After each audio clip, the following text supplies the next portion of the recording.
It's good, y'all. It's good. How's everybody doing? Welcome to the I Have No Idea What I'm Doing podcast. My name is Eric. If you didn't know, now you know. First time, last time, whatever. Got a special guest in the building today, man. What's going on? Man, can't call it, bro. Man, It's been a minute. JD, man. Yeah. Joe Buckets, man. Man, the infamous Joe Buckets, man. How's it going, man? Man, feeling good, bro. Yeah. Just trying to, stay in the gym, maintain, and just do what I do. Just train. Yeah, man. That's crazy. Like, I remember, like, when we was, like, at peak. Like, used to be there late nights, bro. Like, I told Tamir the story when we did our pod, and I'm like, I remember I was up in there like 1 o'clock in the morning. I ain't really doing shit, I'm just lifting. And I look in there and I'm like, damn, this dude in here busting. You in there like dripping sweat, like leaned over and shit. And I'm like, damn, this dude busting his ass, bro. Like, and it's like, see where you at now. Like, what made you want to get to like be a trainer, like from that point? Man, from when I was young, my dad. Well, I'll just give the story. So when I was 5, that's when I first started playing basketball. And Reggie Biffle, he's my uncle. He had a team called the Ambassadors. A lot of people around the city know who the Ambassadors are. So my dad put me on the team. So I was playing with like Daryl Watkins and all them, and they're like 2 years older than me. So they were like 7. I was like 5, 6, 8, 7, and 8. So my dad said when he put me out there, I was traveling, running around with the ball, I didn't know how to do shit. So he was like, man, we can't have this. I gotta teach you something. So we went in the basement that night, bro. And I kid you not, you can ask him the story. He taught me how to dribble in 1 day, and I picked it up, like between the legs, behind the back, all of that. So I went to play the next time. I looked like a totally different player. I wasn't killing, but I was holding my own. I wasn't traveling, doubling, none of that. Yeah. And that happened in 1 night. And, Damn. Even at the age of 5, I understood like if I work at something, then I could get better at it. That's kind of like where the training correlated with me, like really believing in it. Like if I work hard on this, then I'm gonna keep getting better at it. So. And that's crazy. So it's like you learn a life lesson like super early, early on, like, and it taught you like right there and there. Cause like I think that's the coolest shit. Cause like you a trainer, I have been a coach, and it's sort of the same, but it's not the same. But at the same time, like, how do you feel when you see somebody like in that sense? Your dad was probably proud as shit. Like, man, this dude picked this shit up in 1 night. Like he probably in the cut. He probably didn't say that. He still brag about it. Yeah, you know what I'm saying? Like, and this boy picked that up in 1 day. Like, you know what I'm saying? Like, man, I remember trying to dribble between my legs. I was like, oh, I'm trying to walk it down, and the ball all over the place and shit. So, like, how do you feel as a trainer? Like, now that you're in it, and when you see somebody actually do some shit that you be like, yo, that shit, like, training, man. It's always a great feeling when you work on something with something that they can't do or something that they really struggle with, and you spend the whole off season trying to get better at it and just constantly drilling it, putting in the work, and then when they go out on the court with the lights on, they perform and they doing everything that we worked on. It's a great feeling, bro. It's better for me, and this might sound crazy, but this is why I'm a trainer. For me, is better than getting paid. That feeling of I actually got a chance to teach somebody something, and they used it, and it worked, and they receiving all of the accolades and awards like they should. But just knowing that I contributed a little bit to it is awesome to me. Yeah. So. That's the payment though, because it's like, some people. That's all I ever wanted. Like, that's all I ever wanted was just to help. Like I remember telling Fred when he was young, like I think he was in, he was at Walker, so I think he was in 5th grade, or he was in 5th or 6th. No, he was in 6th grade, I think. No, he was in 5th. He was at Walker. So he was in 5th grade. This was like one of the first times he played his own age. And this was like his first year playing school ball. And I remember telling him before the game, like, this your first time playing your own age. Like, this is about to be crazy. Like, this is about to be super easy. Because he was, like, holding his own with my grade. And I'm 2 years older than him.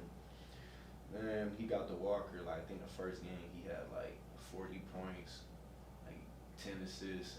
And his teammates was horrible. Like, he had guys with collar shirts under the jersey. They was just there, He got teammates like that, you know what I'm saying?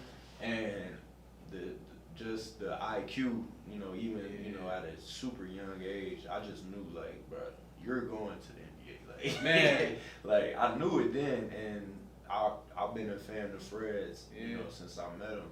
I just felt like I always seen it. Yeah. Because even when me and him would play against each other, it was nobody that young that would give me problems like that. And I was like, yeah, he different.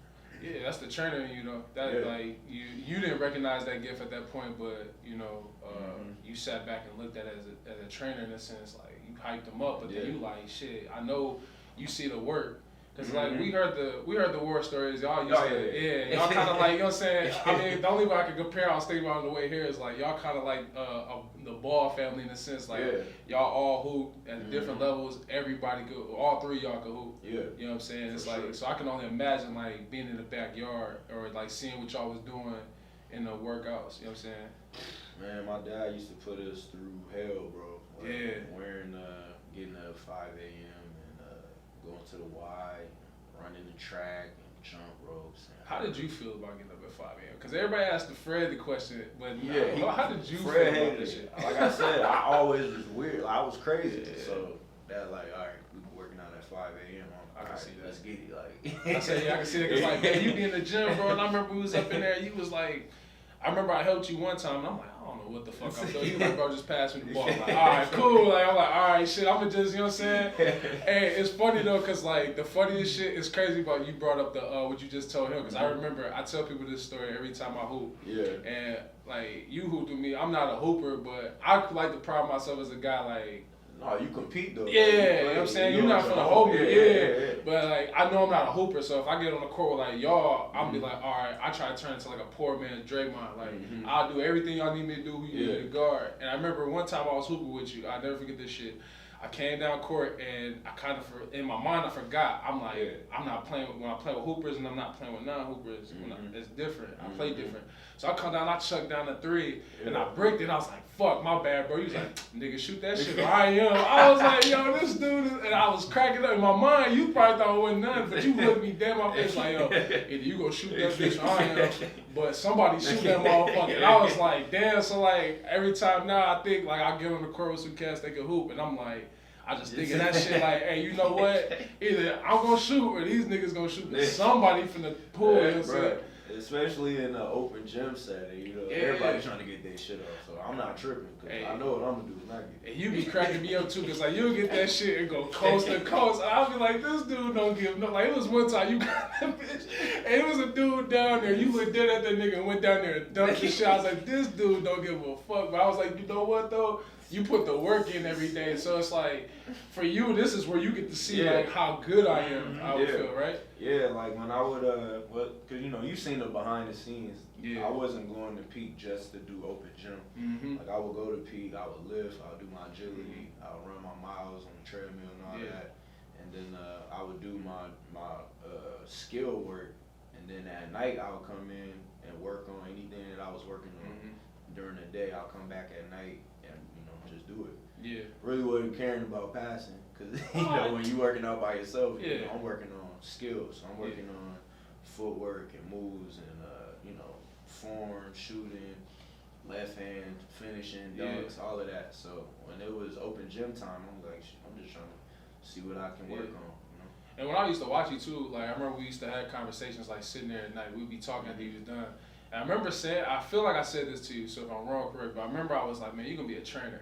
And I feel like you told me like that's the plan if my shit don't work. I want to get my shit off. You know what I'm saying? And I was like, so it's like for me, I'm not surprised. Yeah, like, I tell people that I talk to, like my sister, like I sent my sister to you. And the reason I sent her to you because I was like, I see this dude. I can send her, you know, you can go find a trainer. But I was telling him like, yo, no, go with him. I said, I was like, this dude used to be in the fucking gym busting his ass. And I was like, it wasn't no joke shit. So it's like, you know, to correlate with the whole family, like with Fred, and people see that, you know, to that TikTok you put up on your Joe Buckets page, and you like, y'all, people don't see the work, but for me, you know what I'm saying, on the outside looking in, I know how hard y'all really work. Yeah, bro. And that shit is crazy to me to like really see that, and like now that you a trainer, it doesn't surprise me at all. Yeah. And to I guess I got the story because of my sister. Mm-hmm. You said the moves. Mm-hmm. Man, it was a game. I think I got it on my phone. Yeah.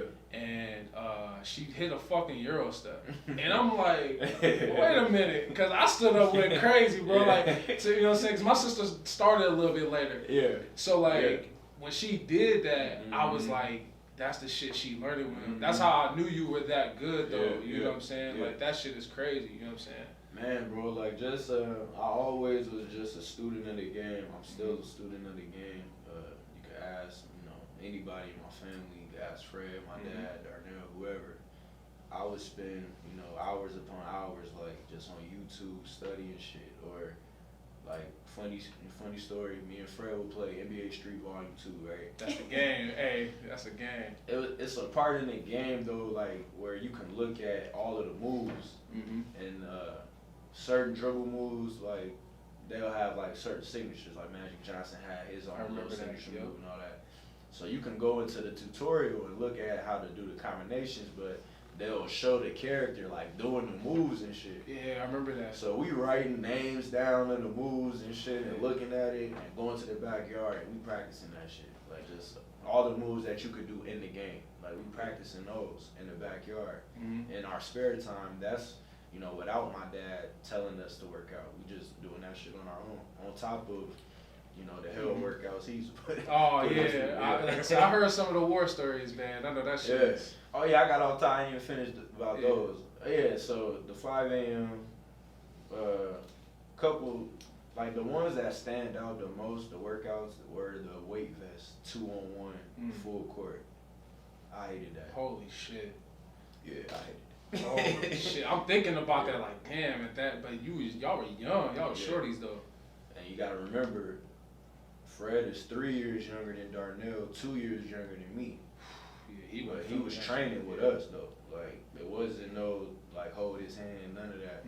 So, when it's 2-on-1 with the weight vest, the offensive player, well, no, all three of us will have the weight vest on, but if you want offense, you by yourself, and then you got 2 defenders guarding you full court.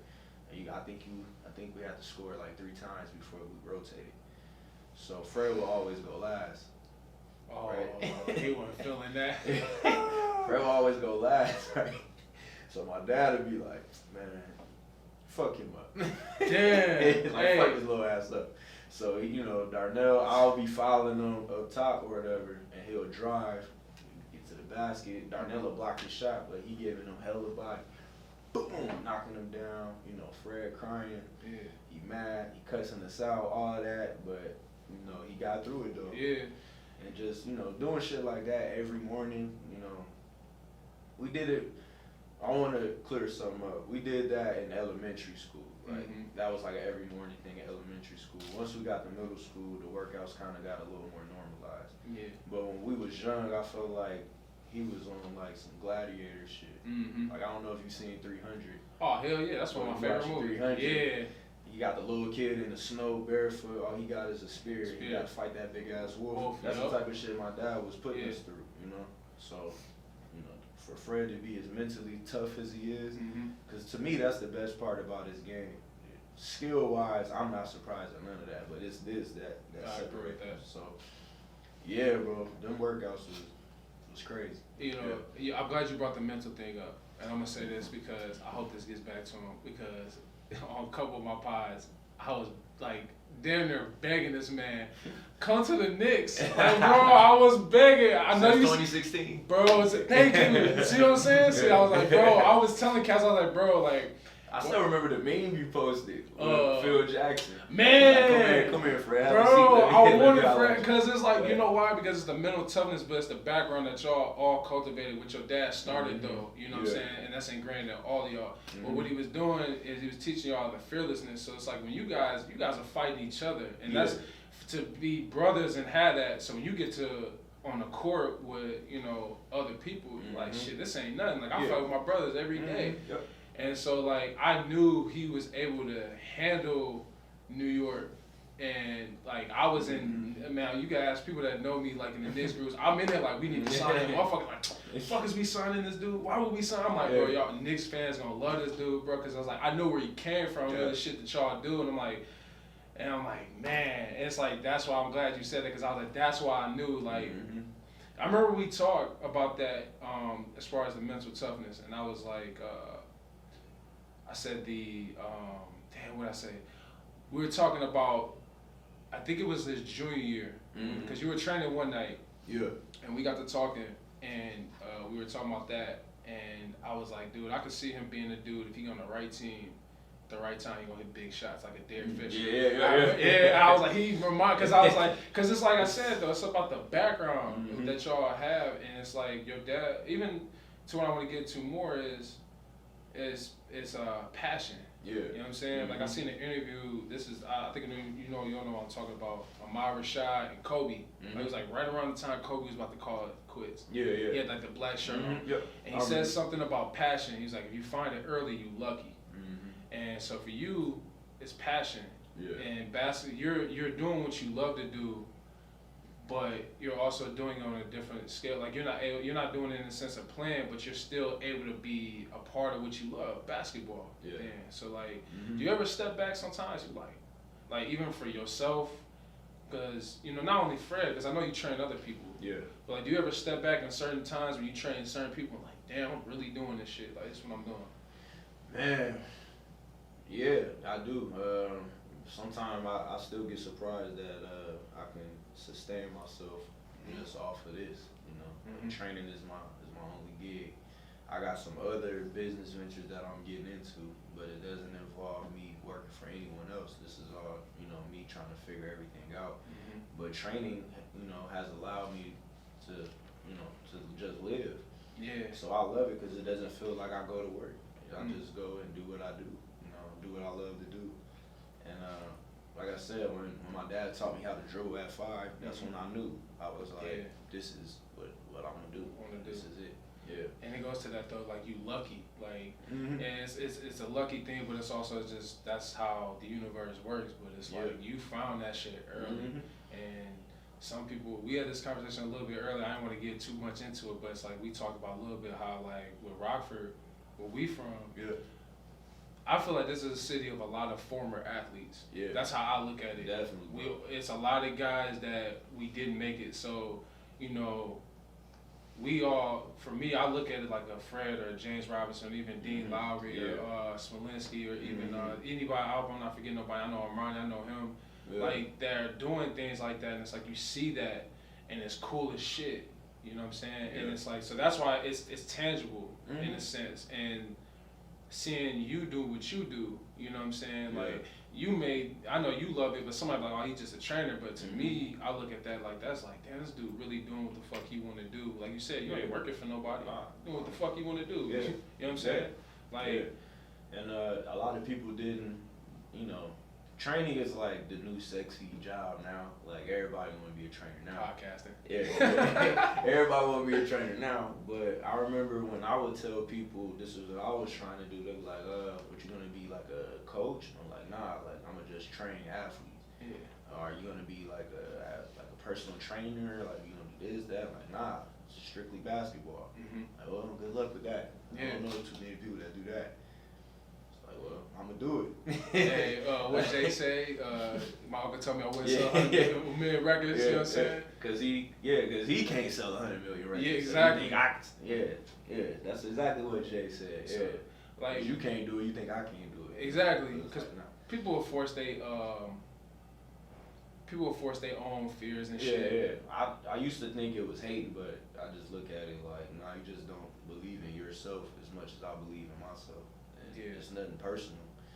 I just don't agree. You read the 4 Agreements, haven't you? Okay. I was gonna say that's 4 Agreements. I read. So, I said you posted some stuff, and I was like, and then even that, like that personal, cause like, man, I got into that like a couple months ago, man, and like that book changed my life, like real shit. Like, bro. I was like that personal thing, like. I used to take things so personal. I used to be like Michael Jordan, like you say something about me, like I gotta figure out how to like, I gotta figure out for the kill, but then I'm like, for what? That's their problem. You know what I'm saying? Like, oh, you think cause I want to train and that's my dream because you don't know what the fuck you want to do. I'm supposed to be like, oh shit. You're just not. I mean, you're not as knowledgeable in this field as I am. Like, I'm not going into it blindly. I I've studied this. I know what I want to do with it. You just looking from the outside, It's judging it, But you love it. No matter what y'all say, I'm gonna do it. Exactly.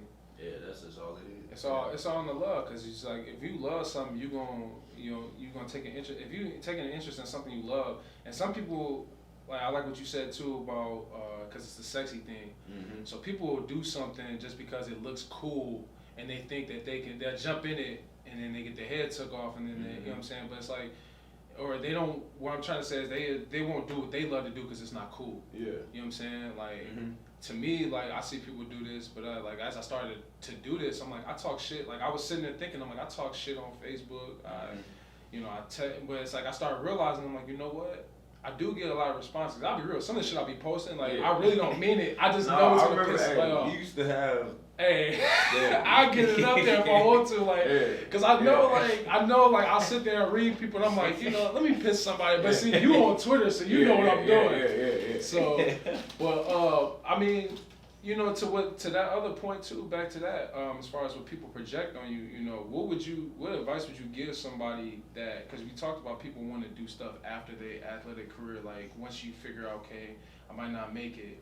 What advice would you give somebody in that moment? Like, what made you like really realize? Because I know you were still trying to hoop, and at the time when you were doing that at peak, you were still trying to hoop. You were getting your shit off. Yeah, I was still pursuing. So like, at what point did you really realize? And I say, speaking for myself, it takes a lot of pride to set your own game aside, because that sucks. Yeah, it do. As a competitor. So like, what made you change that? Well, after. So my college career didn't go exactly how I wanted it to go. I felt like just the situations I was in just didn't tailor to like my work ethic and just how passionate and serious I took the game. And going through junior college and then going D2 and then transferring after my D2, it was just a lot of just bad luck. I played well when I got my opportunities to play. I graduated, got my degree and all that. It just didn't pan out how I wanted it to. So once I got done playing in college, I was like, you know what? I'm gonna try to pursue both. I was like, I want to get into training because I don't want any kids to go through what I went through, like with not understanding how recruitment goes. Not understanding the AAU circuit, just certain intricacies that's so underlying that if you don't know, you can get lost in the shuffle, no matter how good you are. So that kind of is what happened to me. It was just like the wrong timing almost. But I was like, when I get into the training, I'm gonna make sure any kid that I train doesn't have to go through what I went through, because I'm gonna give them the game early. I'm gonna show them how to work out. I'm gonna show them how to train, and I'm gonna show them how all of this shit works. Yeah. So they are prepared, so they don't have to feel what I felt, because I felt miserable in college at times. So that was the passion, to get into training. That was the whole reason. It was just because of that, because I didn't want anybody to go through what I went through. So. And I would say that too, because I can relate to that in a coaching sense. And the reason I say that is because when I was a player, I fell into situations where it's like, it might not, the system might not fit you. And in football, that's really a thing. You know what I'm saying? Sometimes it does. I know a lot of cats that was cold, just got lost in the shuffle. And I looked at it when I started coaching. I didn't know certain things, but I wanted kids to know what I didn't know. And I wanted them to understand. I started at the middle school level, so I thought of it like that in that same sense. I'm like, I want these guys to know, like, going forward what somebody didn't tell me, because I feel like a lot of that around where we live, I feel like it's a lot of people who hold on to their old shit, and that's why I'm saying with you the training, because people won't put that pride aside. Well, I'll go even deeper with that. So like, I said I was gonna do both, and I played semi-pro, was averaging damn near 30 doing that. The River Dogs, right? Nah, this was the Midwest Storm. Oh shit! And I did a couple G League tryouts and played well in those, and it was just like that was going smooth, but my training opportunities was like blessing after blessing after blessing after blessing. Like, bro, soon as I graduated college, I moved to Indianapolis. Mm-hmm. I went from dealing with what I was dealing with in college and the coaching staff and all that to training Gary Harris, Yogi Ferrell, I remember that one. Denzel Valentine, Fred, Marcus Posley, Brandon Forbes, Brandon Dawson. I could go on and on. Yeah. Like, as soon as I got in the training, everything just started clicking. And I was just like, but I was kind of still being stubborn, you know, because I still had the skill. Like, I was only, when I graduated, I was, what, 4 or 5 years, 24, 23, 24. So I'm still in my, you know, entering my prime of basketball. So I'm kind of wrestling with it, but deep down I knew like the training was the calling because the blessings was too strong. The opportunities was coming just too strong. Pause, but too strong. Oh, for real. Because I was just getting opportunity after opportunity. That shit, yeah. So I was like, this is what I'm meant to do. That's somebody telling you something. Yeah.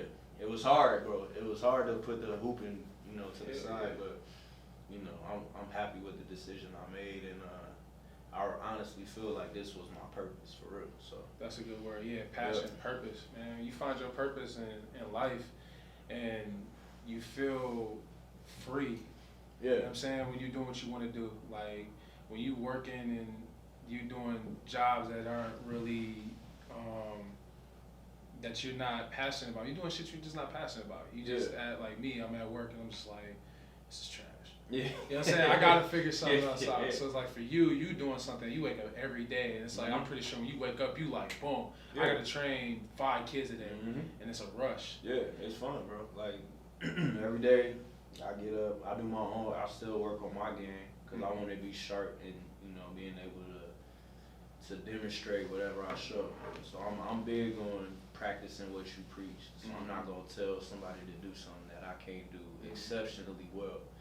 So I still work on my game, like how you remember. Yeah. So I'm still the same for real. I'm just a little older, but I'm still the same with it. Shit, we ain't that old. Yeah. So I mean, my whole family, like the younger ones, are starting to get into it now as well. So, man, I'm creating an army for real. Yeah. And even just the kids that you getting out, you know what I'm saying, outside of that too.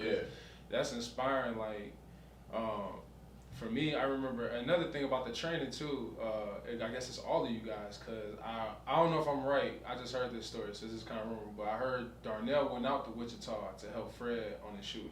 I don't know if that's right. And I believed it because I just told him. Oh man, strap. Like, hey, look, he still has that. This is a story I told him in the car. So he was driving here, and I was telling the story. I said, bro, I was like, bro, I'll never forget. I was at it was Auburn Jefferson. It was his senior year. And that man, I might be exaggerating, but that man hit, it seemed like 4 or 5 threes, and he hit one, the last one he pulled up from the volleyball line. I said, this nigga got it. I said, oh, and he hit it, and he just turned around and didn't say shit. And it was just looked so effortless, like the way he shot. So it's like, it's crazy you said it, because like all 3 of you guys had different types of games, you know what I'm saying? But it's like, I always wondered, like, I'm like, damn, what if they all would have been able to get it, like, play at the same time, a little bit closer in age, like what Auburn could have really did at that, you know what I'm saying? Because even then with y'all, it was other players that y'all always, y'all known for hooping. Always known for hooping. So I like to definitely shout Darnell out, man, because he was amazing. He needed flowers, man. Man, Darnell was cold, man. People be thinking, man, like, I'm like, dog, that motherfucker had it. That dude had it, bro.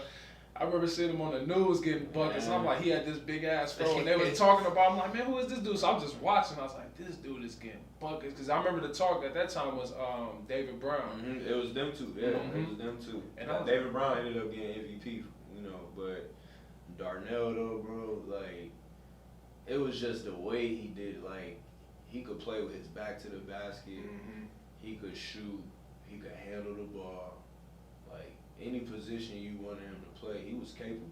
Yeah. And then you know, his catch and shoot game was just ridiculous. That dude got a strap, man. Like, And his jab step game, like yeah. I seen him make people fall off jab steps. Like, mellow. He had a lot of mellow in his game. All that. Yeah. He reminded me of like a shorter mellow, like the way his style was. I mean, he came to peak a couple of times. And he was playing, and like I had to guard him one time, and like he bumped me, and I'm like, oh yeah. I was like, I'm gonna have to really fight with this motherfucker. And he started getting physical and shit. I'm like, this is a big motherfucker. Like the whole time, niggas like, I'm like, hey, I'm doing, you know what I'm saying? I'm pushing, I'm giving him shit, you know what I'm saying? He's like, yeah, good shit, bro. I'm like, I was sitting there thinking like, this nigga's strong as shit. But you know what I'm saying? Then he just started stepping out, and I'm like, man, I watch him, and I'm like, I was watching him that night, and I'm just like, damn, like, motherfuckers really forget how cold he was. Cause like some dude wasn't guarding him, and everybody look, I'm like, nigga, you better get up out of there. Like, you know, he looked at dude like, oh, you ain't gonna guard me? Back. He talked mad shit.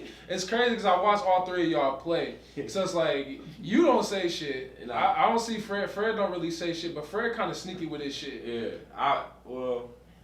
I wouldn't start talking until someone said something to me, and then I wouldn't shut up after that. Though. Yeah. Like if somebody says something to me, then I'm not shutting up. I feel like I got a story for that one. I feel like I've seen you do that before. Oh yeah, like I'll get OD if once you bring it to me, but I'm not on bullshit out the gate. Like I'm laser focused.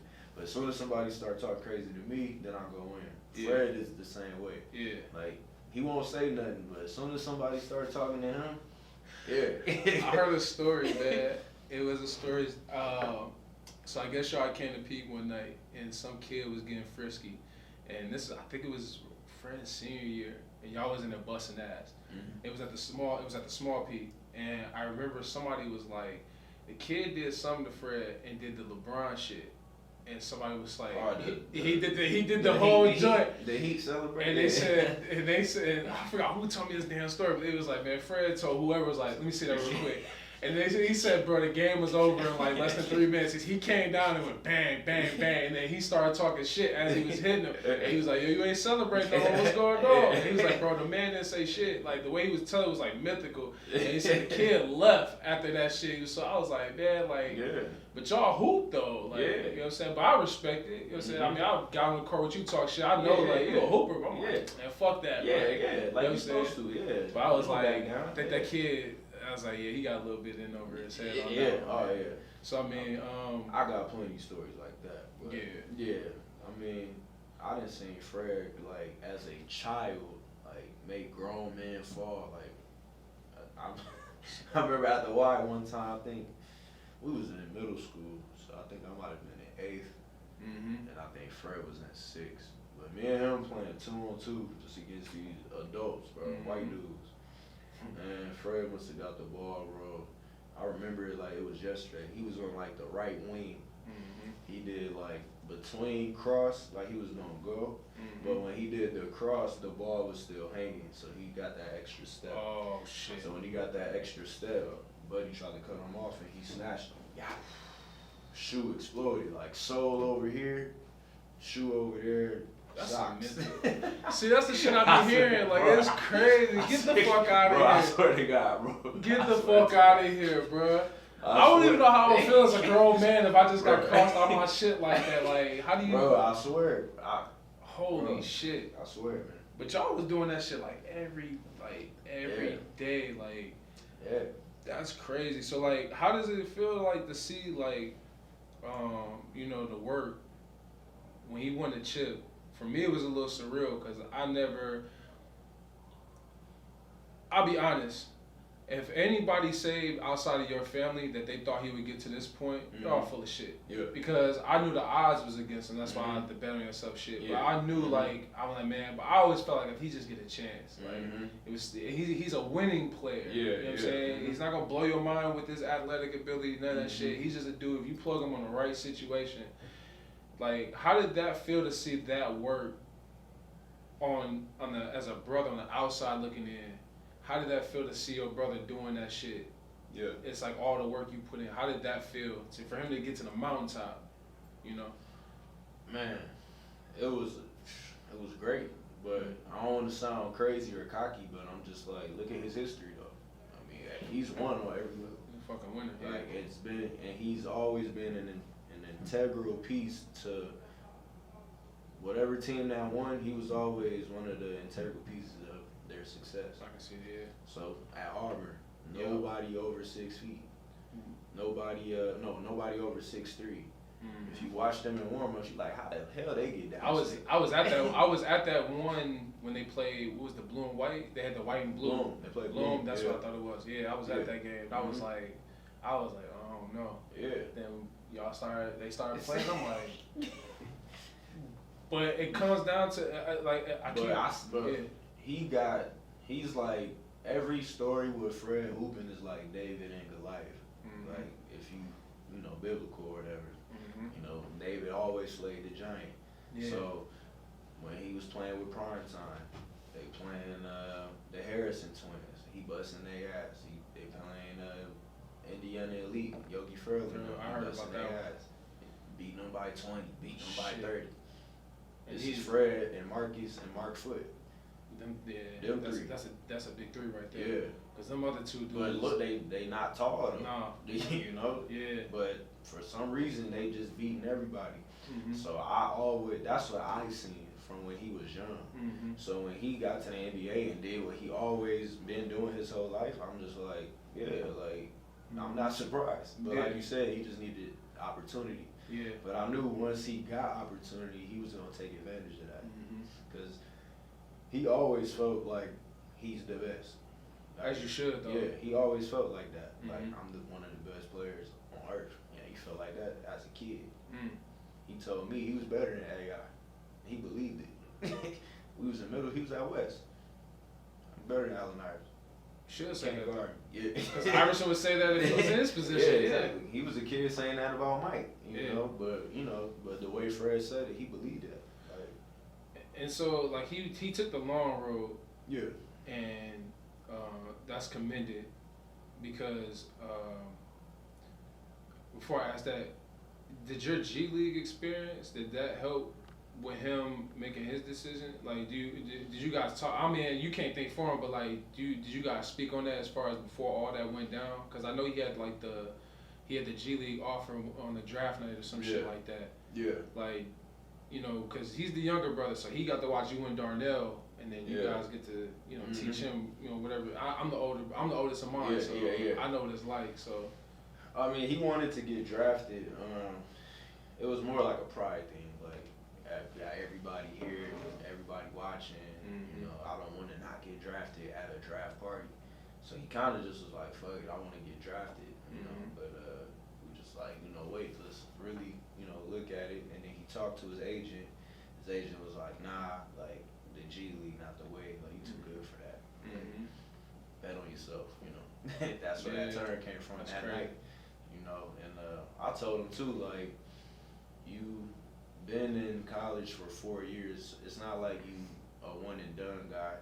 If you go to the G League and they stash you for 2-3 years, they gonna consider you old by the time you get out. If they already saying they not gonna give you no opportunity, they literally gonna stash you for 2-3 years, and then you might have to go overseas to really get some more reps and then go to the NBA. But shit, you might be 27 by the time you get a shot. Yeah. So fuck it, like go to summer league, do what you do.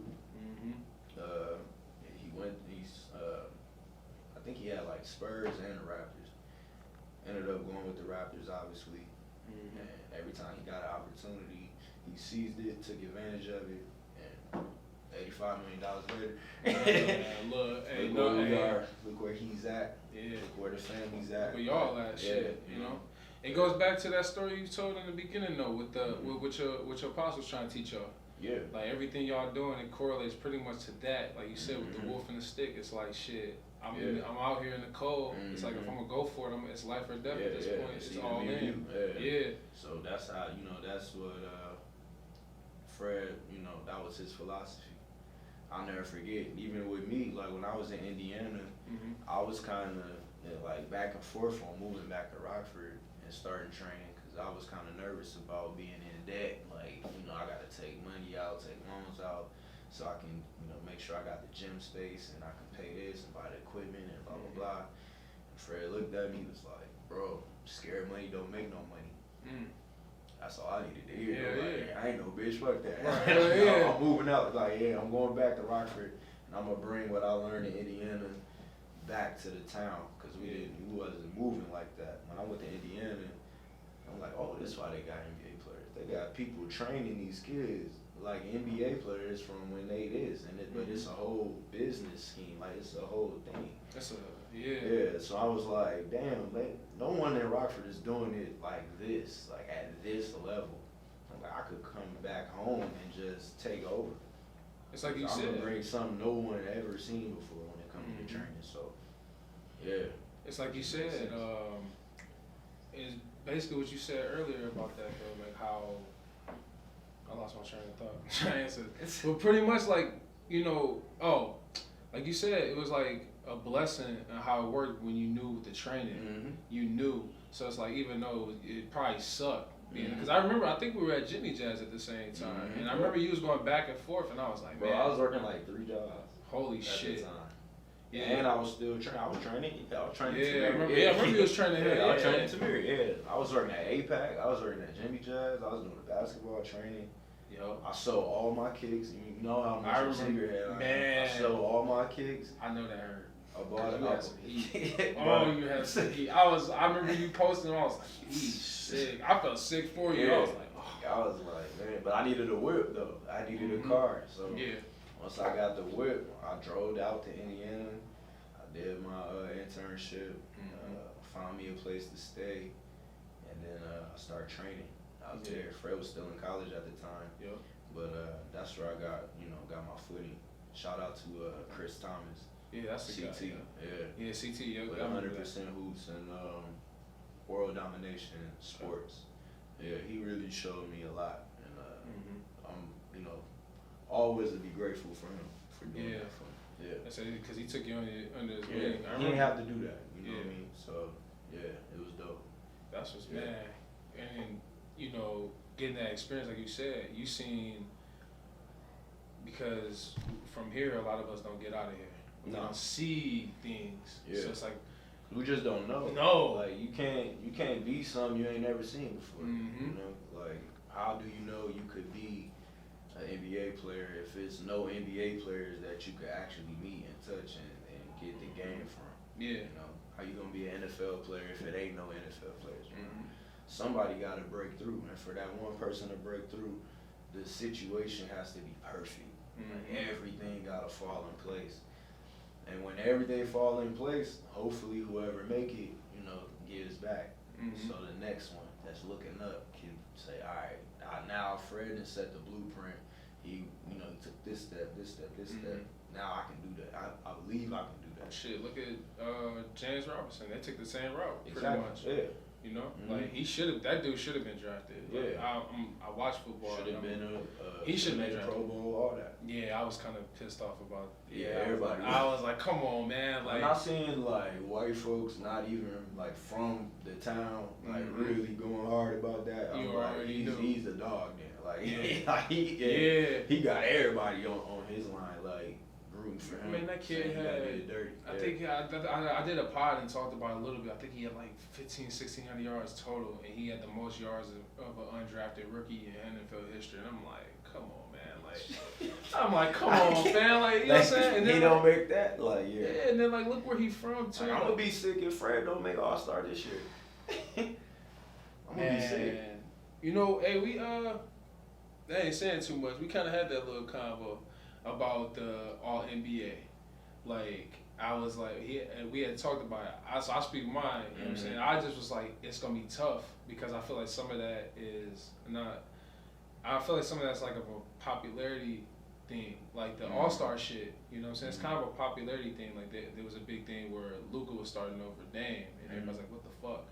And so it's like kind of like with Fred, like him and Julius Randle was only 2 votes I casted. Those only 2 I was like, okay. And yeah, I'm a great year. Shout out to Tyler Ruff. Oh, that's his trainer? Yeah. I don't know who he is. Shout out to Tyler Ruff, because, hey, we benefited, boy. And he came back, and I don't know, man. I ain't gonna lie, I wanted him gone. I was one of the Knicks fans. I'm like, man, he would do this. I tell you, bro, he used to do this dumbass spin move. I was gonna take offense if he ever hears this, but I used to get so pissed. I'm like, dog. Because, like, when he came to New York, and I was like, I seen his stat line, but I would watch him, and I'm like, I remember we missed on Zion, but I was like, for some reason, I was like, we cool. Like it's not the sexiest thing. But I was like, he got a little bit of game that he can, and I'm like, what the fuck is going on? I feel like with Randall, he just kind of had to figure out like what his game is. I feel like some games he will be like playing a little too much back to the basket, and then some games he's a guard, and then the Knicks roster wasn't good. They had all power forwards, you know. So it's like, like what you, I mean, you really no shooters. Yeah, like, oh so, God. And then, you know, everyone knows he really likes to go left, you know. So it was just a lot of things going wrong. But shout out, like I said, shout out Tyler Relf. He's a really good skills trainer, and I peeped, you know, just what he was doing with Julius Randle. So I'm not surprised just watching Julius Randle train and work out. The moves that he's doing and all that, he's been working on that like all through the pandemic. Like I just following on Instagram and stuff. So yeah, I'm not surprised, man. Yeah, like, he should be an all-star too. Boy's a dog. Man, him and Fred should be all-stars. Yeah. Cause, like I said, it's like a popularity thing, but it's like, I felt like that with Fred more so because it's like, you know, it's like he kind of he don't pass the eye test for people. He's like Lowry in a sense. Yeah. Like they don't. As far as like, you know, they're not the tallest guys, they're not the biggest guys, but they got big game. You actually gotta watch Fred play. Like if you just looking, like if you had all of the NBA All Stars in plain clothes, and it was you just took somebody from a different country, and like which one you think play in the NBA or start? You would never say. Which one you think scored 54 this year? Like you would not say. Hell no. Him. Like that's real. I think that's what it is. No. Honestly, I think that's why he really don't.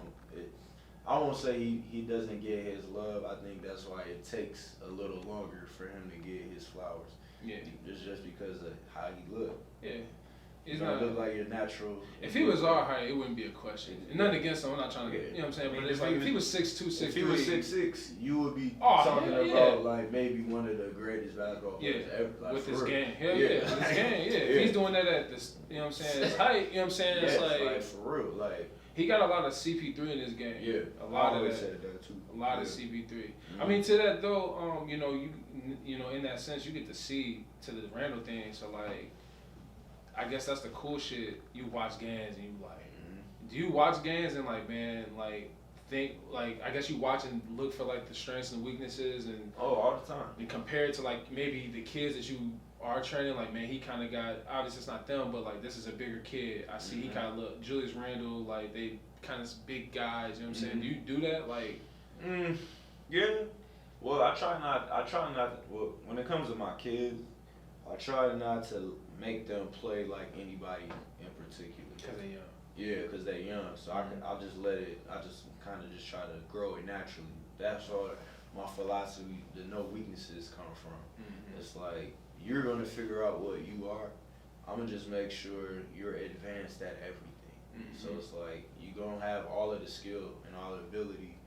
Your body, your mind, your personality is gonna determine what type of player you end up being. So my job is just to make sure your skill is sharp. But you gonna figure out like who you are. Eventually. But you're gonna be equipped with the, you gonna have a deep bag messing around with me. So yeah. It's like a dojo, man. Yeah. You come in there, you know what I'm saying? You come in there, got the little belt, now you coming out a black belt. Yeah, exactly. You're gonna have the crane style, you're gonna have the snake style, all that. You're gonna have all the different fighting techniques and everything at your disposal, So the one person that I know we OG? That we both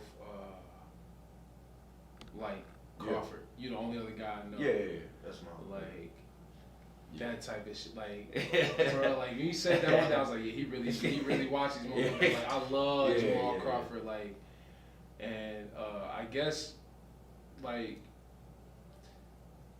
what you showing these guys is you're showing them game that they can translate from obviously the street ball style, because I watch it, but it's also where it fits into a team oriented, even though it's an individual skill set. I guess that's why I bring up Crawford, because he got a lot of street game. Yeah. And I watch you play, like, I know you watch Crawford, because there's some things you do, and I'm like, yeah, he really watches that. Yeah. So it's like, when you bring, I guess, when these kids come to you, they're looking at that, dude. Like you have to shake that out, because I guess what I'm trying to say is, you know, you say you don't let them model their game, but like, is there things that you gotta like get them to shake out of their game that they watch, that they'll see on TV? Like that's why I brought the Crawford thing up, because you know you model your game after somebody. Yeah. But is there things that you gotta like how do you go about that process? Well, for me, like when I was like watching Crawford and stuff, I really wasn't looking at like how he really played. I'm looking at like his movements, like how his body moves, his body type.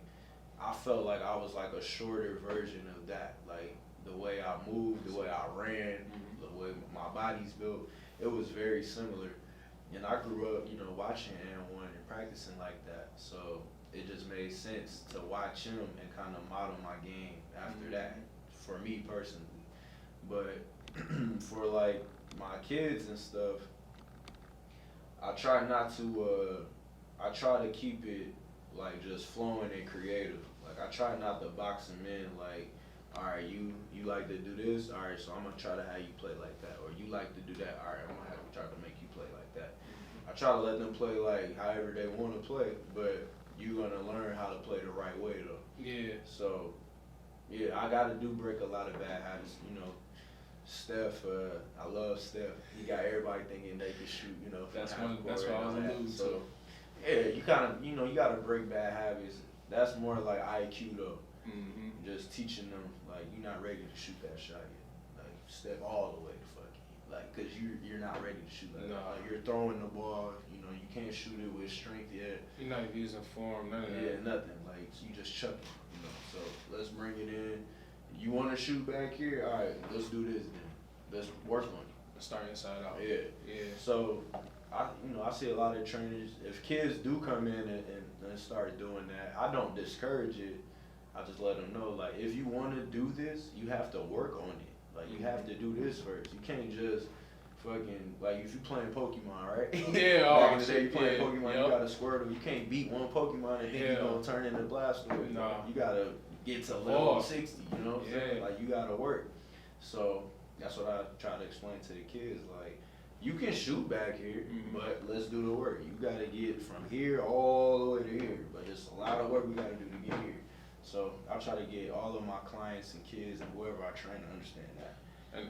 And that's what I guess the correlation with you and Fred, because I talked about earlier about you building your own brand and stuff. I feel like we talked about, maybe it was off camera, but it's like you can always use that. If a kid doesn't really understand, you can use that as an example. Like, yo, this dude doesn't just walk in the fucking gym and drop 54. No, like he shot thousands of fucking shots, like thousands on thousands of shots of the same shot. You know, shooting while tired, shooting on the move, shooting off the dribble, thousands, repetition. You know, I guess because we'll move on to some other stuff. I guess what I want to know is, in the end, what do you want the legacy of Joe Buckets to be, as far as the trainer or whatever? Like, what do you want the legacy to be? I want my legacy to just be that I was selfless and I put everything on the line to give back what I know to help just the next generation. So hopefully somebody that's coming up, you know, after I'm done doing what I'm doing, can do what I did, but even better, 1,000 times better. So if I can just inspire anybody to do what I want to do or do what Fred wants to do, that's enough for me. Man, so, yeah. That's what's up, man. That's real. That's selfless, man. Like you said, it's selfless. People here, we grew up in the era. Me and you specifically, because we the same age. Yeah. We grew up in the era. I tell kids all the time, I'm like, y'all don't understand. We didn't have a Joe Buckets. You know what I'm saying? We didn't have that type of shit. We didn't have this guy's training. You know what I'm saying? And stuff like that. But you know, or even just examples. We didn't have Fred, James, Dean. You know what I'm saying? We didn't have them type of cats. To where it was like we had a real bar to look at. It's like everybody was trying to be the first. And so I'm like, you guys are really lucky to have like what y'all see. You know, Coach Tamir used to say, he'd tell you, like I used to tell him all the time, like, y'all got an example right across the field of what is going on, like what y'all can achieve.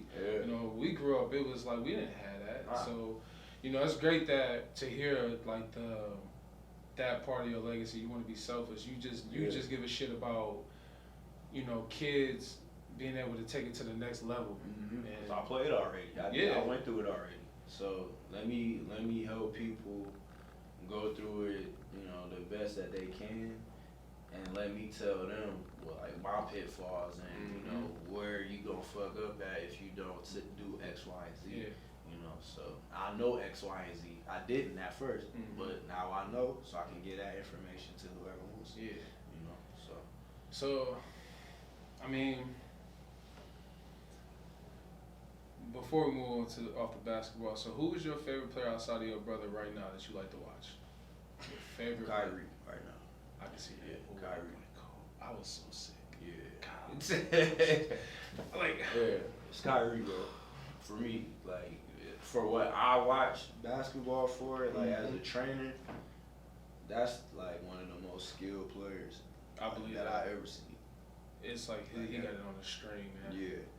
For me, it's not even his handle. For me, it's he's our height, but he posts up. He can shoot off both shoulders. His moves out of his triple threat, the jab cross, the half spins, the shimmies, the finish and the reverses. He dunking on you now, yeah, bro. That's why everybody, man, I know you probably seen it. I posted on Facebook when they got Harden, and I was like, everybody's like, oh, it's going to be fine. I was like, no, it's not. I was like, they're going to put Harden at point guard, they're going to put him on the off guard, and Kyrie do your thing, and KD just going to clean up whatever they don't do. And everybody's like, oh, it's going to be cool because they don't got no bench. I said, bro. They don't need a bench. Bro. No. I said, bro, they literally, it's going to be two of them on the court at the same time until the fourth quarter. I was like, then if you look at all they got to do is just get 3-and-D guys, and hey, you big as hell, play defense and get rebounds. And they got Joe Harris. That dude got a clip. He's shooting what, 50? Stand there. Your job when you walk into the gym, hey, you don't got to drive, you ain't got to worry about shit. He had a clip when it was just him and Kyrie. Yup. When it was just him and Kyrie, he had a clip. So Brooklyn, they're scary. Who's your favorite this year outside of Brooklyn? Because I know Brooklyn's everybody's new favorite now. Who's your favorite? They my favorite team. Kyrie just. No, I'm saying you got as a favorite to win it all. I don't bet against Bron unless Fred is in there. I'm learning hard. Yeah, I don't bet against him. It's like Brady. Yeah. I just talked about that. I ain't betting against Bron. I ain't getting against. I feel like everybody drink the Kool-Aid every year. It's the same narrative. He's too old. He should play less minutes. He should do this. He should do that. And then they in the finals. It's come on, bro. How long he been doing this? Yeah.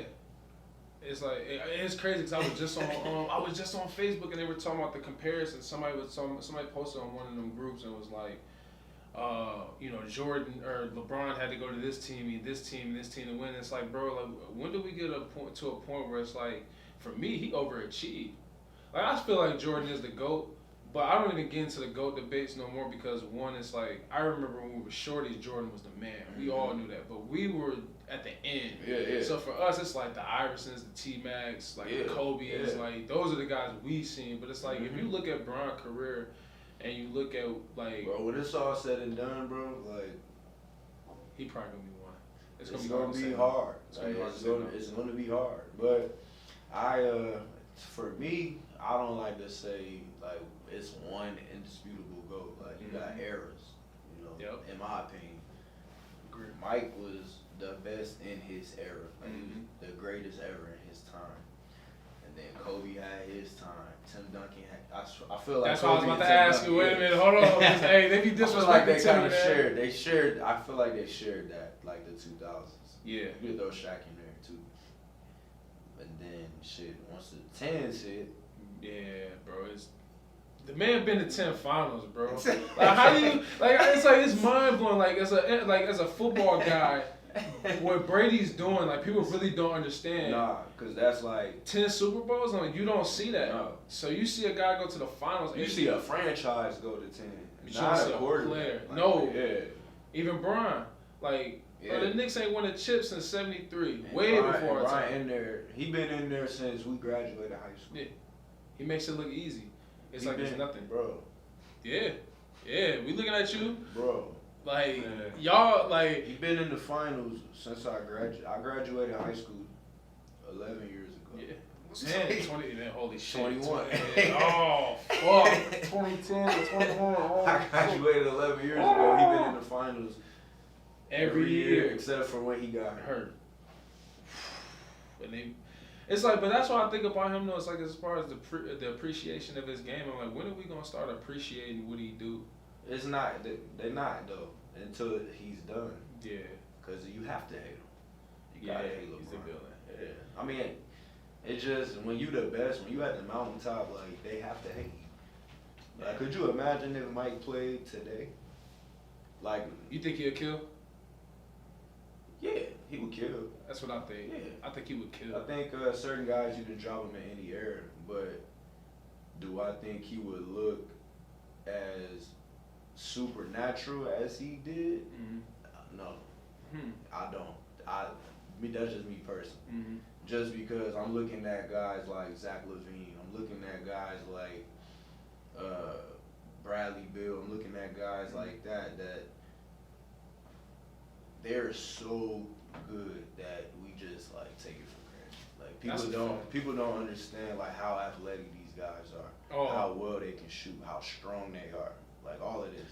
Like, it's a kid right now in high school. He's doing Michael Jordan dunks in the dunk contest in warm-ups right now.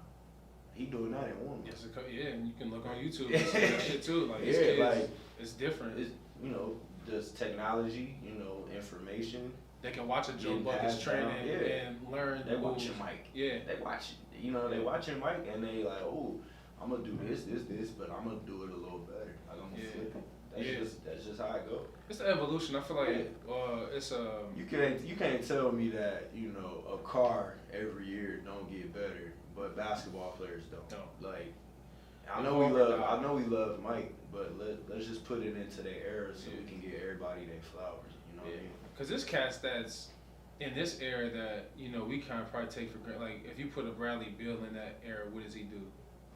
You know what I'm saying? Like that's what I be saying. Like it's like like it's not a knock because I feel like it's not. It's just nature. Yeah. It's just humans bigger, faster, stronger. Period. Like, yeah.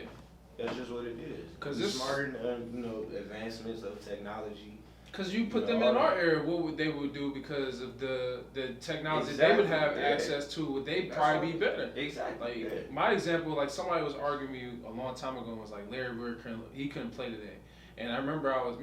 But you see Luka.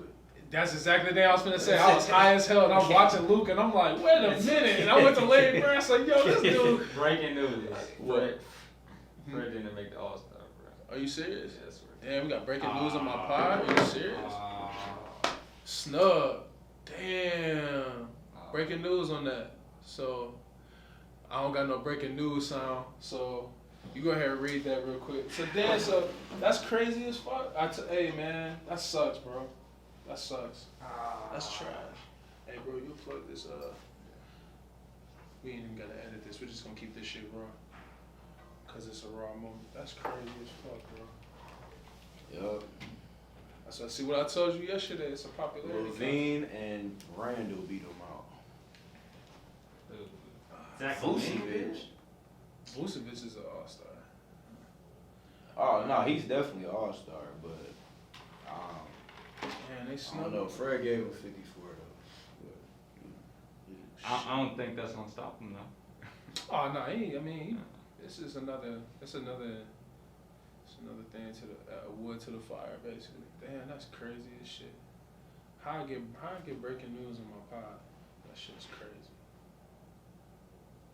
Random made it, but man. Look, I'm just reading this now. Not only were his box score stats impressive, but he grades as one of the Eastern Conference best players in almost all of the advanced metrics. That's because he's one of the best point guards in the East. You could argue that, like he top. Yeah, because what you got, Harden, you wouldn't count Kyrie as a point guard no more. You would say Harden, him, I ain't missing nobody. In the East? Yeah. It's not Kyle, because... No, Kyle with him. But you get Trey Young and them, but I'm going off the winners though. Like I grade off winners. Trey Young is nice, but I go off winners. Man, Trey Young, man. Yeah. That man, Me and Fred just got more work to do. Yeah, look at that breaking news. So now like it's just more work. So like yeah, we just got more work. Yeah, damn man. I thought he was gonna make it. See, hey, man, we got fucked twice this year. City got fucked twice, man. We couldn't get James and we couldn't get Fred. That's Rockford, man. We just got more work to do. So we just gotta, you know. I think that's part of our mentality though, man. Yeah. Like we just like we a blue collar underdog city. Yeah. You know, cause like even when I say that too. He put a lot of pride in the city because it's like now like people aren't scared to say Rockford. Mm-hmm. Like when we go like you know when I moved and I had to go out to Ohio, it was like. You know, they're like, where you from? Chicago? And I'm like, no, Rockford. Like, I had to say that. Yeah, you know what I'm saying? yeah. There's people out there saying, like, Chicago. Yeah, they know who they are. Niggas I'm from Chicago. It's like, bro. From the hundreds, I be telling them, like, bro, you can tell. It's like, out there, it's like you could tell a Toledo person from a Detroit person. And I was like, it's two different cultures. You could tell somebody from Chicago. Yeah, and Rockford is different. It's totally different. We don't even talk the same. No, not at all. Yeah, the dialect is even. The way we sound, how they sound, it's totally different. The body language, all that shit, but you know, I like I guess you know, that's what I always admire about. I mean, to y'all three, cause y'all three probably, you know what I'm saying, your pops could have looked at this shit like, you know, man, fuck this, we in Chicago. Yeah. They ain't got no, you know what I'm saying, like, cause of what we was talking about. So it's like, you know, he gonna. It's just another reason why like kids should look at that shit and be like, you just gotta keep working. Like it's the work ethic. Yeah. Saying you ain't become the trainer that you became just by like half-assing it or barely doing this shit. It's like now you looking, it's like nah, it's more work. Like, yeah. Nah, like with that, like that's just motivation. That's crazy. It's I thought he was gonna make it. I did too. I really thought I really genuinely thought because like man. When he had that 50, I ain't gonna lie, when he had that 54, because I was like, man, I was at work, and it kept coming on my alerts, and then they had said something at the halftime of the Knicks game, because I was watching the Knicks. I'm like, what? And then the Bleacher Report came over, he had like 40 in the third or something. So I'm like watching his stats and shit was going up. I went home and watched the highlights, and I was like, there's no way he's not a fucking all-star this year. Like, everybody's gonna see this, and I was like, he finally getting the recognition, you know what I'm saying? It's because I remember when he got that money because there was a lot of articles where it was like they overpaid. It was Nick's articles like we shouldn't pay him this. I was like, who the fuck else are we like? I said, bro, like I just told someone, I said, bro, if we had Fred, the Knicks would have like 20 wins right now. That's all. No disrespect to, you know what I'm saying, Alfred Payton and then like that was starting, but I was like, if he was our starter, we would have almost 20 wins. Like, I mean, again, bro, like Fred is a winner. He's a winner. That's crazy, man. I really. Beginning of the season, it was Raptors not gonna make the playoffs. That's a fact. Kyle goes out. Fred steps up. Been leading the way. They 500 now. He been playing ball, man. He averaged like, I think they started the season off like 2-9, I think. Yeah. They beat us early on, and I was like, we should beat them, and then we lost. He was fucking cooking. One of my homies texted me, he said, yo, this dude Fred is fucking cooking us, and I was like, I told you, you can hoop, bro. I wasn't riding the motherfucker. I'm saying, that's crazy, man. I mean, you know what I'm saying? Fuck it, though. Shout out to him, though, because he going to get his shot, and when he get his shot, he going to make the most of it. Yeah. Plus, man, Fred going to get his flowers. It's not a real all-star. Like, nobody wants to do that. Fucking I know them players don't. Because when Braun came out, I was like, yeah, man, you know, I was looking for that vacation. I started crying. I said, Braun ain't doing that shit. I said, them dudes ain't doing that shit. Them cats want to go on vacation, bro. They is not trying to, like, do that, man. So, I don't know, man. Another thing, man, that I noticed about you, man, you got good music taste. Y'all, you got hella music taste, bro. I mean, I feel... My kids don't think I got good music taste sometimes. You got, but you got the reason why I know, because you got real hip hop head shit. Yeah, I got kind of older, you know, soul when it comes to music. So I feel that. Like I like the OGs, the OGs that's still doing it at a high level. Mm-hmm. Like I rock with them. You know? Yeah. Like we were talking the other day, like Jim Jones. Man. He been putting out. Who the fuck would have thought he would have been, man? Like you could argue the best. Wasted talent. Yo. Capo. Man. So this the Harry Fraud joint now. Like, I tapped into it. I didn't get the whole thing yet. It's fire. Yeah. Yeah, bro. Yeah, because I've tapped in like the first 3. I was like, oh shit, like. Yeah, I don't know, man. It's something about Harry Fraud beats and like the artists that he chooses to do music with. It just meshes so well. Yeah. Like when he do stuff with Currency, That's a home run. Do stuff with Jim is crazy. That was one of my favorite French tapes. Montana is crazy. You know what I'm saying? Yeah. So yeah, like man, that Jimmy Griselda, I love Griselda. Man. Like, Hey, you and Eric was the legend. Was the only other cast I seen posting about that on Twitter. And Moe hit me up. Was like, bro, he's like, you heard Benny shit. I'm like, hell yeah, I heard this shit. It was fire. And then I seen you posted Conway. Yeah. And when I posted Conway, like I listened to it after you posted him, I was like, whoa. See? Yeah. Whoa. Like, and I was arguing with him. I was like, bro, I think Conway the coldest one out of them. He's like, oh, it's Benny. And I was like, bro, I don't know, bro. Like, I be listening to Conway, bro. Like, he be talking shit. With Conway, he got I think Benny might have like a better flow. You know what I'm saying? Mm-hmm. But Conway gives you that like emotion with the shit he said. Like you believe it, damn near. Like the way Conway spit the bars, and then it's just crazy, bro. Like Conway's cold. Man. Cold as hell, bro. Like man, what's the song on there? My favorite joint off that album was the Fear of God song, second song. Yeah, that shit, bro. I start my gym workouts every day with that joint. Like it's that talk to him though. He be that's when I'm like, he in it. When he be in the back, talk to him. Like it's over with, bro. Like shit, I knew you had good taste too because like. I remember we was at Jimmy Jazz one time, and I had said something about Lupe, and you had this crazy look at me, like, you listen to Lupe? I'm like, fuck with Lupe, like, he cool, like, I'm not gonna... fuck with the lyricists. Yeah.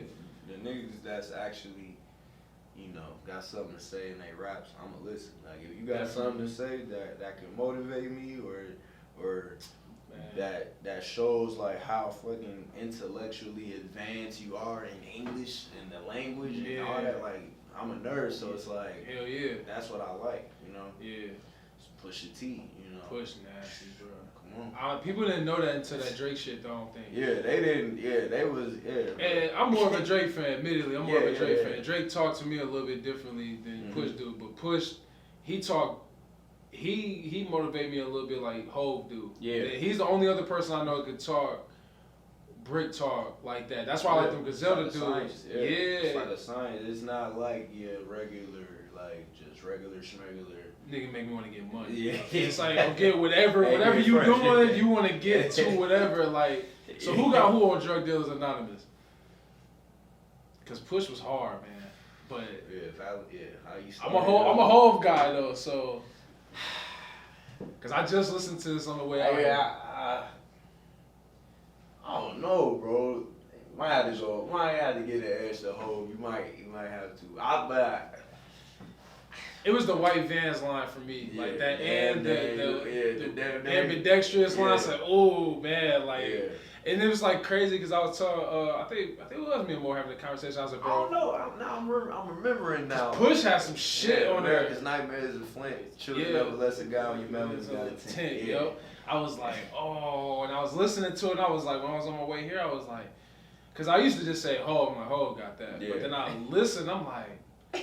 Cause I know cause I'm such a whole fan. Like I know when he gets on a record, there's certain people he just giving them bars, but then there's some niggas he know like I gotta bring my shit.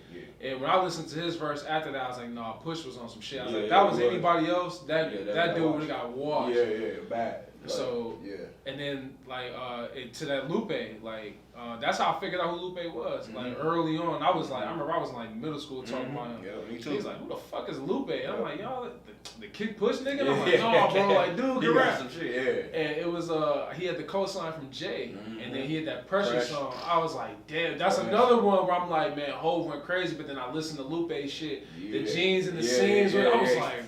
I'm like, damn, like. I'm sewing, I said, bro, like Lou is like, Lou is nasty. It's just I think he got to a point. I always felt like his record deal fucked him. Yeah. I think he honestly, I feel like, and I think it's been said. His homie being in prison and all that, Well, yeah, because people think he's a real life nerd, and I'm like, nah, Nah, like, it's a street nigga. yeah, he really is. Yeah. He just real calm. Yeah. Like, he's not what y'all think he is. Because I remember it was a thing where it was like, they said somebody was on Smack, and I was like, no, they not. I said, y'all know this dude's a black belt, samurai, all that type of crazy shit. It's like his raps reflect.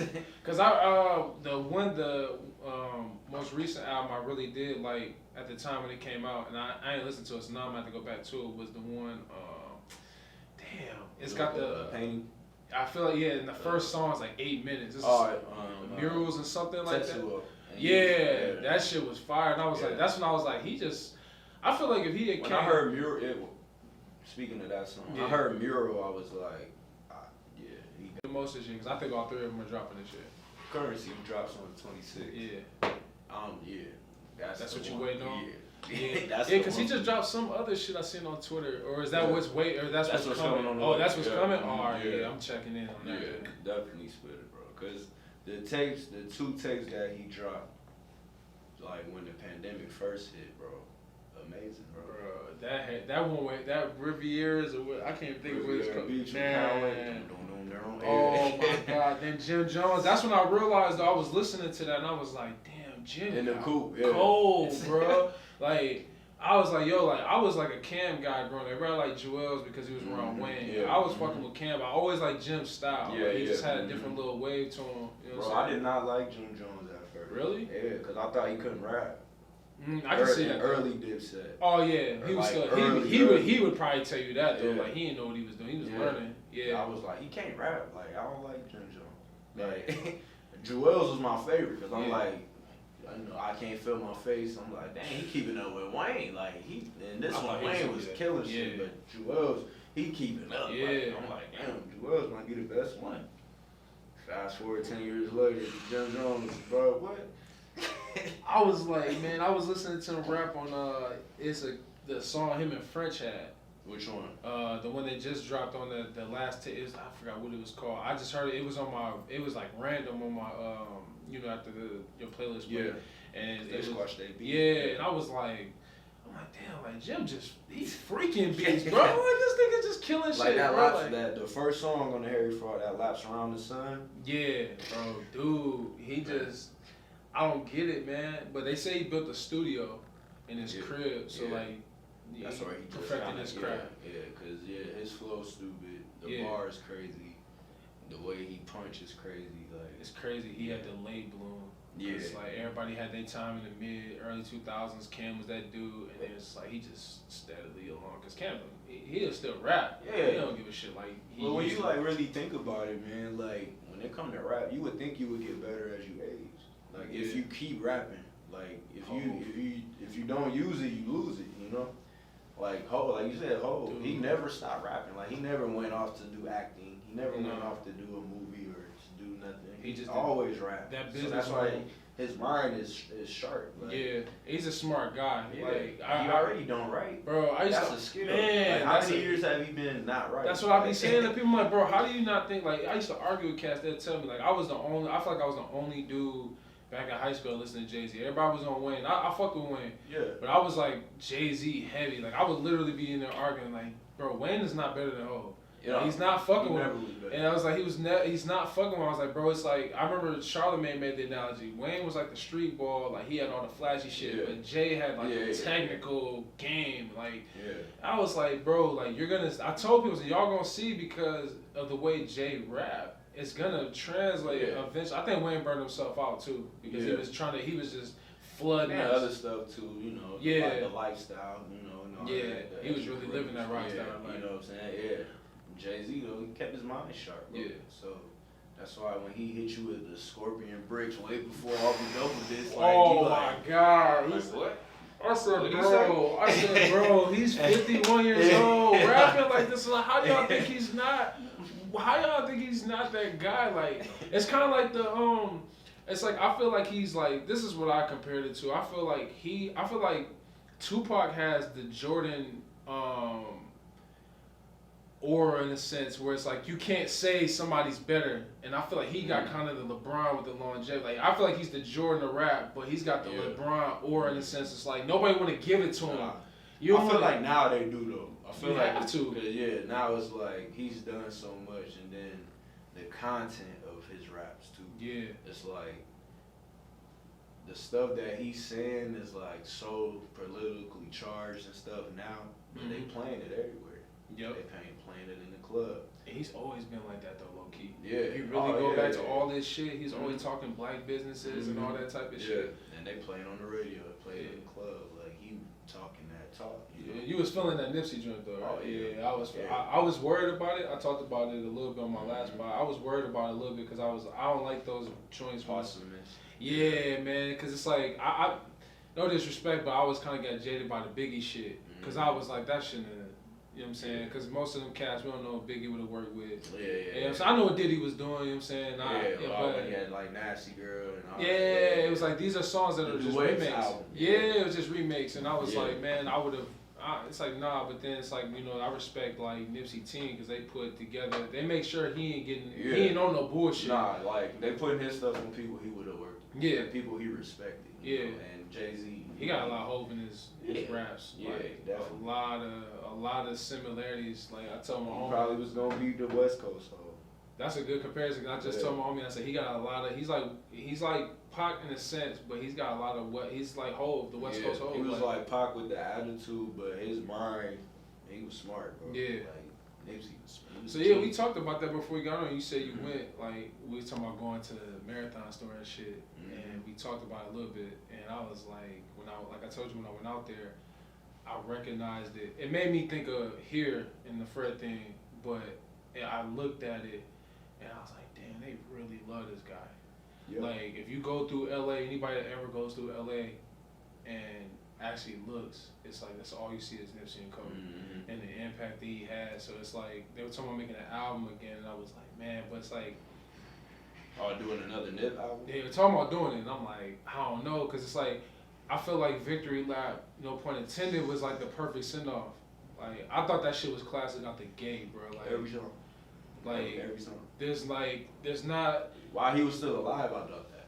Oh yeah, that's what I'm First saying. drop, I'm like, It was different, bro. It was so different. It didn't sound like nothing else. that's all Fred wanted to listen to when we trade. Yeah. Victory Lap. That was the soundtrack of that summer. Like, That whole for us, summer. Yeah. Damn. A lot of good music came out that year. That was 18, right? I believe. I had to look that up, but there was a lot of shit. That was the year that That was they pushing. pushed it, Yeah, because that you shit had came out that Tom- summer. Yeah, all the Tom- Kanye joints you had. Drake dropped. And he was the only other one I thought that said that Kanye shit was hard. Because I thought that Kanye Cudi It shit was bro, hard. It was. And I was it like, was. they don't But smoke people it. don't listen to Cudi like that. Nah. Either. Like, but if you listen to Kid Cudi 10 years ago, 11 years ago, like, yeah, As a Cudi hip hop music changed fan, my life. how did you, for real? Yeah, like, it was just motivation. Like, I wasn't depressed or nothing. But, like, just going through always, like, feeling like I was lesser than on the court. Like, I felt like I always got overlooked. So I was like, the music, was just the soundtrack to let me prove motherfuckers wrong. Like, let me really, I heard work that. on my game and all that. Yeah, because I've heard you say, we talked about the 808s before. Yeah. And how, like, and now it's becoming a thing. And I'm like, damn, like, as we're talking right now, I'm thinking, like, man, I wish we would have had this talk 5 fucking years ago. 'Cause me and you were sitting there talking, like, yo, 808s is, like, really. Bro, that was like the blueprint of what you hear right now. Yo, it's like, yeah, go ahead. Yeah, no, I'm just saying, like, that's like the blueprint of what you hear right now. Mhm. Cudi had a lot of help, I think, with Oh, all hell of that, yeah. just with that sound. Mm-hmm. Like now, Juice WRLD, you got Uzi, and all of the like sad sounding, music. Emotional. Yeah, Emo. like you wasn't hearing that type of music before Cudi came out. I feel like it's Kanye and Wayne had a baby. It's like that's what all these guys Yeah. are. Like they all got the Wayne persona, Mm-hmm. and then they got like the. Because I was trying to tell Kanye this. I'm sitting there telling her she's like, I don't hear it, and I'm like, bro, Lil Baby sounds just like Wayne.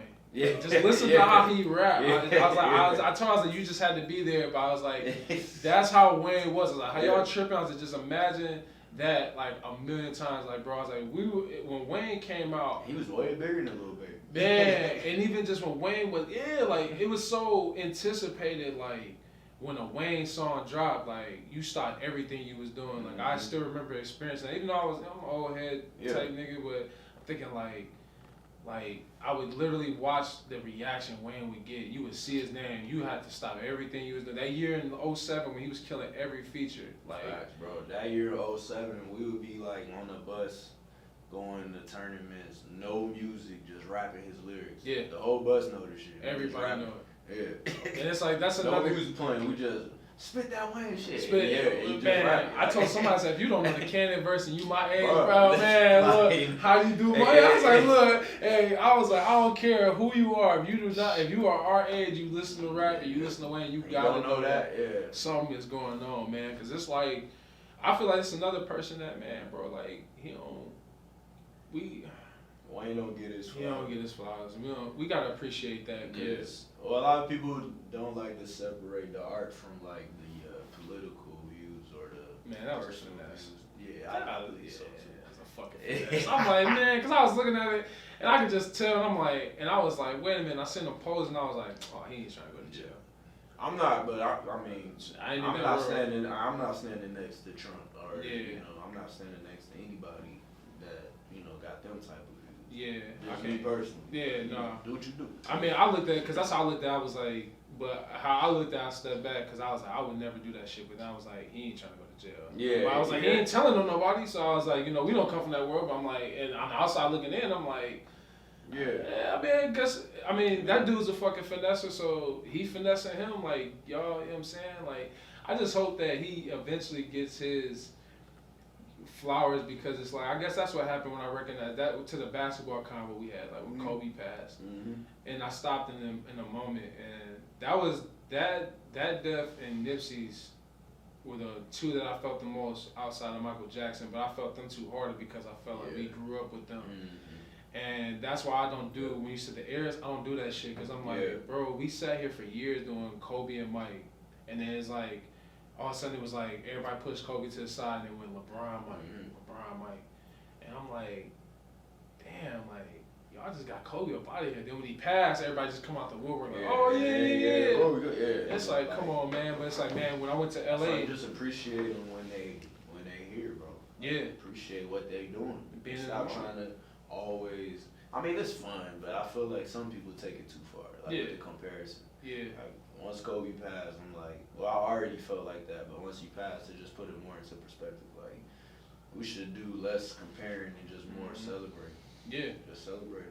Cause I tell people all the time I'm the biggest fucking Jay-Z fan you hear, and I know Ether word for word. Yeah, I know this shit word he for got word. you. He got you. Like I love Drake too, but Push got you about Man, the Jay one, the only reason why I feel like it might be biased, but I feel like the only reason why I feel like Jay got it is because it's like I don't know shit, but it was like facts. But what I had talked before, I don't even know if I don't know, but this is what I thought. I thought the real reason Drake that went left is because he said his white man. Yeah. I said Drake would have left that out. It would have still been sparring. Sparring, and I think that's when Push looked at that shit. Was like, well, wait a minute. But see, Drake is good at that. That's his. But I felt like, this, the genius of Pusha T though. Yeah. Like I felt like the whole time he was waiting for that moment. Like he was waiting. He was baiting. He just kept poking.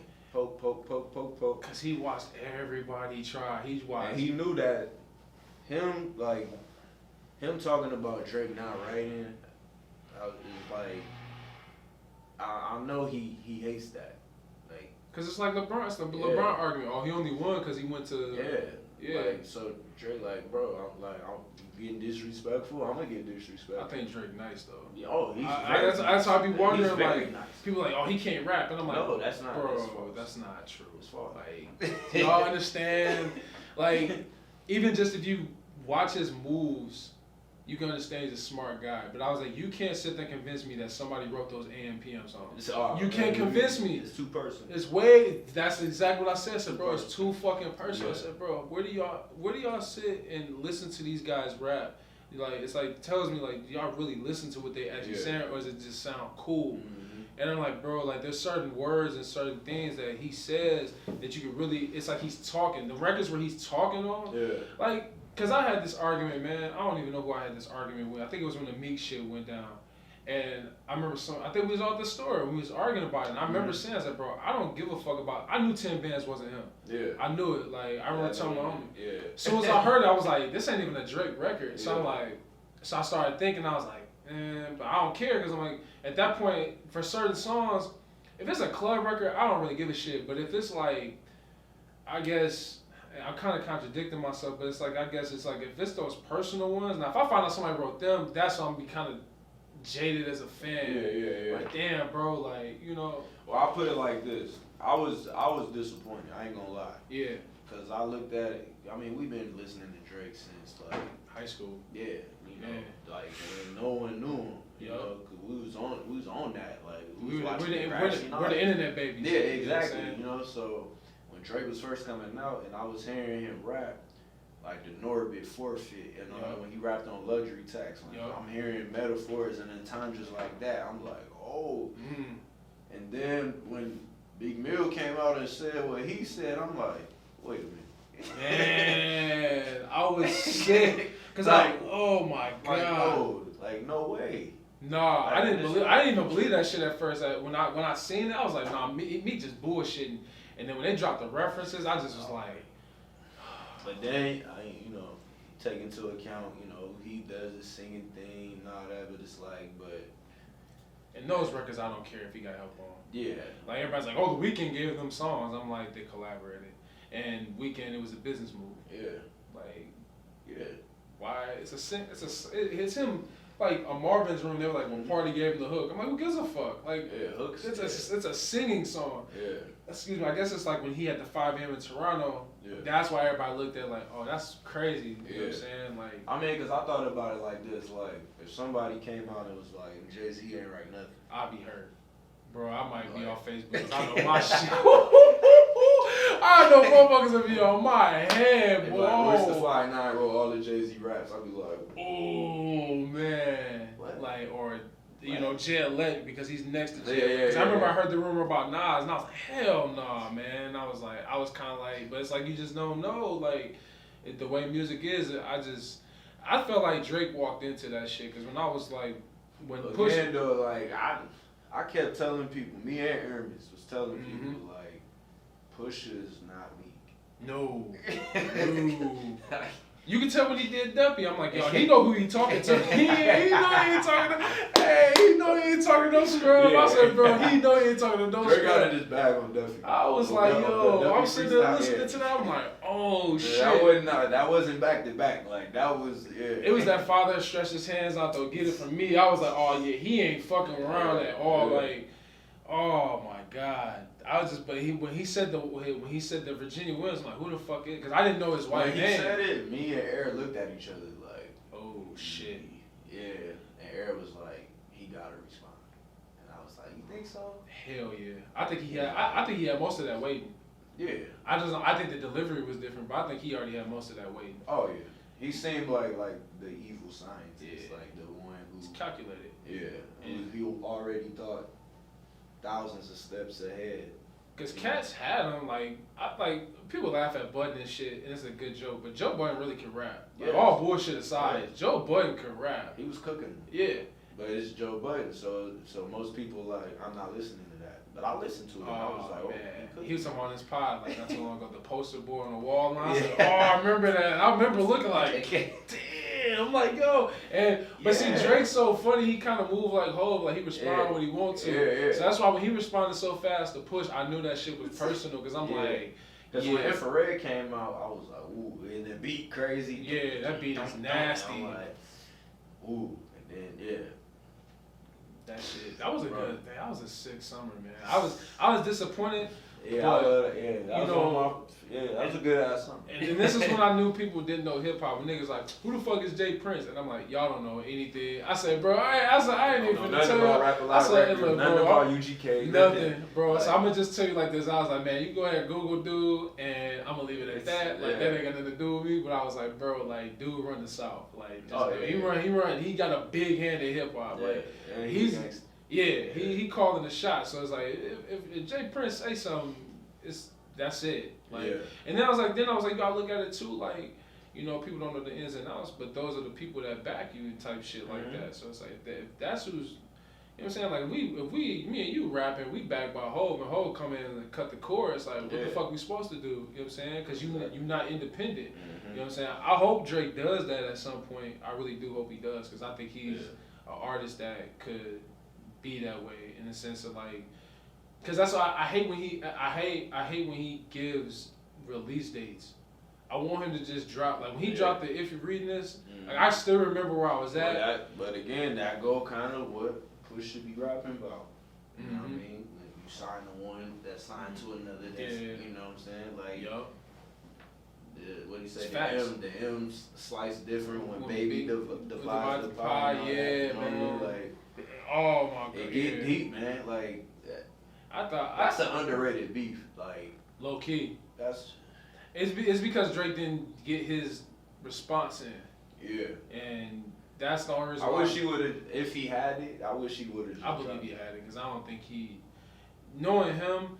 You think so? Hell yeah, because what you said, he really does give a fuck about rap. Yeah, because that's what my thing is like Story Out You Down was disrespectful, bro. Like, if you got that, why spare Pusha T? Yeah, like, I'm not sparing you. Yeah, like, and I'm Drake. Like I'm destroying you. I feel like he ain't had shit on him. Well, Drake. I don't think he had nothing. Cause this is the thing where Drake fucked up is he went not saying this in a disrespectful way to Push, because Push is one of the best ever, hands ever to me. But it's like he kind of went down in the sense as a person he went down. Drake is a megastar, superstar. Mm-hmm. He's not really supposed to be in that with guys like Push, because those guys really rap. So he has more to lose being up at the top. Yeah, a guy like Push. He's a rapper, like Drake on the And that's why I think he had it, because I was like, there's no way. So I think he wanted to get in there, but he put himself in that space. He got too emotional, I thought he got too emotional. But I don't think he had anything about Push. I mean, I can understand why he did, but man, it was the man. He had the mom line. I don't think he ever gave a fuck about the son line. I think it was just because the mom shit, like Push attacked the angles from a psychological sense. Like I was listening to it the first time. I was like, holy shit. He said, let's go to heart to heart watch on Friday. He broke that shit down from the mom and dad, and I was like, yo, like, but it's like that shows a lot of. But why I took it too is like people was disrespecting him. I'm like, you know that. He got a lot of respect for him to take that much time to. That means he listens to his music. Yeah. Like he listens to him. You got to figure out what he's doing. And I was like, I just thought that. Bro, Drake is a great artist. Like, you can't deny that. It's kind of even if you beefing with him, it's like, bro, like. Oh, cats know, yeah. Drake is that like. What I think is, I think the reason why cats don't like him, because I was telling somebody is, I said I think niggas don't like him because I think a lot of these songs he be having about women be about other niggas' women. Yeah. And it's like you hear Al Sweaters in the back, you gotta love it, and you thinking like, wait a fucking minute, like you know what I'm saying? Like I just called this nigga like, yo, like. Yeah.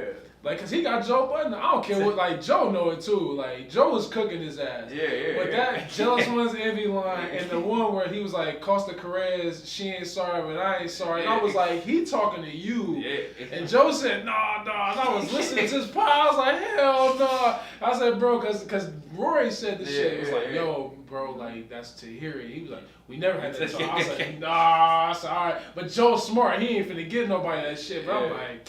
But it's like, I think that's why a lot of guys don't like him, because he take it to that level as far as the women. And that's what Pusha T, he said, that's why he went as hard as he did. Yeah. Because Drake is who he is, and with him mentioning his wife's name, he like, I don't want nobody to think you even associated with my wife in no type of way. Because he know Drake. Because Drake is a sex symbol. Yeah, you know what I mean? So, chicks like him. He up in Toronto living like... I mean, you heard Stay Scheming verse. Like, oh, man. I thought I was the only... Bro, I remember that came out, niggas was like, man, come and got with that Canada Dry line. I was like, bro, did y'all hear what this man said? Yeah. And then, I think that's my favorite Drake. I ain't gonna lie, that's one of them. I say that's definitely... When I hear that, like... Yeah, and I love Common. Like, yeah. I thought his response was great, but Stay Scheming was... Stay Scheming. It's the beat, and then they did the video, he standing... Yeah, I said, oh my God, man. So, yeah, that shit, man, I remember that happening, niggas was like, hell no, but you know, Drake is kind of like Braun, niggas don't want to give him